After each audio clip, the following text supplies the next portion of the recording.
thing you would want people to know about dreams, what would it be? I say dreams are a subjective experience during sleep. Everyone has them. Yeah.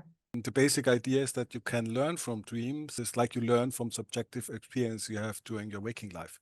So you're saying that if you keep having fights with your boss in real life, you're going to ask, okay, what can I do about it? Is it my fault? Is it their fault? Are they maybe not the best people to work for? Should I look for a new job? Exactly. Yeah. So if you keep dreaming about fights with your boss, you should ask yourself the same questions. Not exactly. You have to have a few elements that are different from dreams. Okay. If you are fighting with your boss in your dream, it don't necessarily is about your boss. That's fair. And now we're coming back to the creative aspect. Yes, I'd like the analogy to a film director. Mm-hmm. If you get a topic, let's say, how is this person dealing with adversities, then the film director has to choose a scenario where you can depict this in graphic, and more often in films, of course, at least in Hollywood films, also in a dramatized way. Mm-hmm. So you have to find the actors where you put into, they have the different roles and the scenario, and so the dream is depicting a psychological scenario in concrete terms or in a concrete manner. Yeah.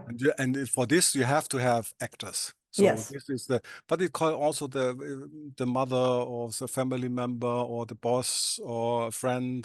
Basically. Yeah, for the underlying for the feeling. topic. For the Topic. not topic. Feeling is of course also relevant. I talk about basic patterns. If you have a falling dream, then you can think what's the basic pattern of a falling dream. Also in the other direction, when you are a film director, as I said, and you have to depict the feeling of helplessness, of totally helplessness, in a very dramatic way. The falling dream might be quite a good thing to do. So it's a dramatized version of I feel totally helpless.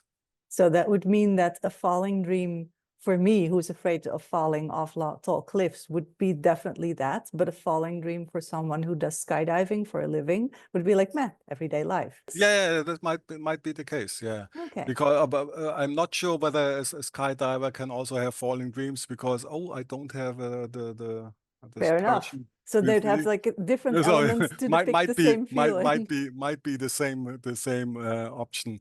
But Interesting. might be a different one. That's of course. So the dream is choosing an image which have a strong effect on the dreamer. Yeah, that makes sense. It's just saying, look at this topic. Yeah. And the second thing is that you shouldn't take dreams literally. So if it's the boss you're fighting with in the dream, might be not about the boss. It might be, but it might not be just another person, or the general topic of dealing with someone who is aggressive or something like that. And the second thing is that dreams tend to dramatize, the drama queen. So if you have a small feeling in your waking life, I don't know how to go on with my life, small one, then it's in the dream, I totally fucked up and be killed or falling down in the abyss or something like that. So these are the two things you have to, they are different if you work with waking life experiences and with dream experiences. What you working on right now, research-wise? I have 2 projects currently, or a lot of projects, but just writing up a study about the continuity between waking and dreaming in adolescence. Interesting. It was a nice study group. It was for female, school-age children. They had to do a school project, and they chose dream research and asked and carried out the study with hundreds other members of the school, and so they ask, how often do you dream about your pets or about your partner? And then they also ask how often did they spend time with the subject, with the pet or partner or social media and stuff like that. And then I correlate this stuff whether those who are doing this in their waking life also dream about more often about it. I also done a lot of studies in adults, but in adolescents it's not so often. And one interesting finding, of course there were correlations, but the interesting finding was this partner dreams are in adolescents, if they have a partner, much more common than in adults. It was quite interesting because it's we also have found in adults that the partnership duration might be a factor. So basically, you're saying if you're in love, adolescents dream about that a lot. Yeah, a lot. Yeah, if Yeah. they have a partner, it's really a very common dream theme. About I think about every second dream. Oh, wow. Like Yeah, that is a lot, a in lot. adults with long Yeah. partnerships, you still have 20% partner dreams. So you do dream about what you care about. Is that what you're Yeah, saying? of course. Makes total sense, but it's It also, does, but I love that you prove it. That's the yeah, thing. you can show it with relatively simple study methods. Yeah. Yes, absolutely. Yeah. Second project is I have data set from a Swiss colleague, and I look at nightmares in athletes. Oh, and what did you find? The main finding was that the sports itself didn't have that much effect. That we found the typical effect that women tend to report more nightmares than men, Mhm. also in this group. And we've had an interesting finding on stress, of course. Stress is related to nightmare frequency. And we find that alcohol consumption in the evening was also related to nightmare frequency. Wait, do you have more nightmares if you booze up before you fall asleep? Yeah. That's interesting. I didn't know that. Yeah, it's also there's a simple physiological explanation because alcohol is suppressing REM sleep in the first part of the night, and when you don't drink during sleep, then the REM sleep is coming back. The REM rebound comes back in an increased and intensified Yeah. way in the second half of the night. You could also think rebound. Okay, it would give more happy dreams. It would give more sex Yeah. dreams. Why would it give more nightmares? That's fascinating to me. Yeah, I think the problem is that we didn't ask for sex dreams and positive dreams. So all kind of dreams might be increased. But it's an Fair enough. interesting question. It's not only about nightmares. Might be Yeah. all kind of dreams are more often. But we also know that alcohol is disturbing sleep. Mm. So it Yeah. might be that the negative effects on dreams are outweighing the positive ones. Yeah, that is, oh, that's interesting. I could talk about that a lot, but that's not what your presentation is about. Your keynote is just this enticing title. Can you give us a little preview of you said analyzing a long dream series, what can we learn about dreams? So what have you learned about dreams? If you would say the one thing that people don't know about but really should know. One thing, okay. That's a problem with analyzing a long dream series. So have you learned that there's many things to learn? Is that what you tell me? Yeah.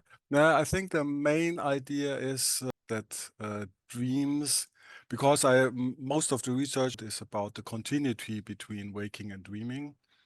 And in this dream series, I clearly show there is this aspect of creativity. Wow. And I also have now a new term, but I'm not sure whether it makes sense. It's called continuity, discontinuity, and creativity theory. The basic idea is that the dream content, there's a lot of sources going into the dream content. And of course, the main source is what I experience in the waking life, but there's also this creativity component. Yeah. So let's make a simple example from the book. I analyzed very mundane things in the dreams, but they are also quite interesting. For example, money in dreams. Mhm.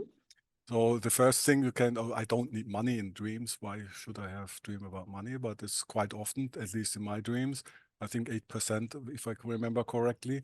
But I also looked because we have the change from Deutsche Mark in euro. It's also Yes. changed. It's also changed in the dream in the same year. Beautiful. But the creativity aspect is that even if money is quite a topic in dreams, or at least in some dreams, it never occurs in the same situation as in waking life. So, Interesting. for example, I bought in the dream a bottle of booze, and it costs 21.52 euro or something like that. Mhm. That's not I never bought such a bottle at that price. Because it's or trousers for 500 euros or something like that. Even if they are mundane topics of the waking life, it's always this creative component to the dream. Or another example is the bed in dreams. You would expect, of course, you are sleeping in a bed and you should dream about beds or your own bed where you are dreaming, because it's the closest thing to the dreaming in the environment where you are dreaming.